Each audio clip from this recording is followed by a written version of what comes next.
Matangazo yanahitaji nidhamu sana, matangazo yanahitaji uvumilivu sana.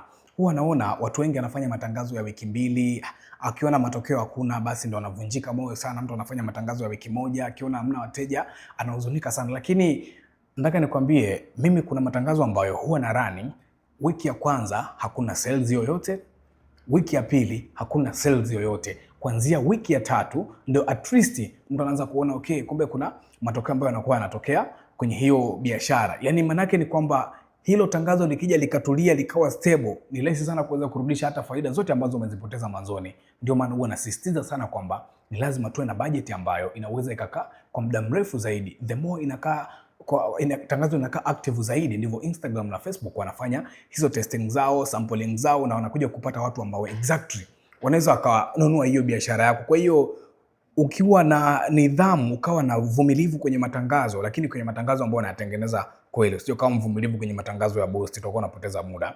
Ukiwa mvumilivu kwenye matangazo ambayo umeyafanya, sio ya kurusha, ambayo umeyafanya matangazo, utakuwa na nafasi nzuri sana ya kuweza kupata matokeo mazuri, tofauti na mtu mwingine yote ambaye unamuona kwenye masoko na analipia matangazo yake ya Facebook pamoja na Instagram. Just focus kwenye kitu ambacho kinakupa ubora na matokeo mazuri.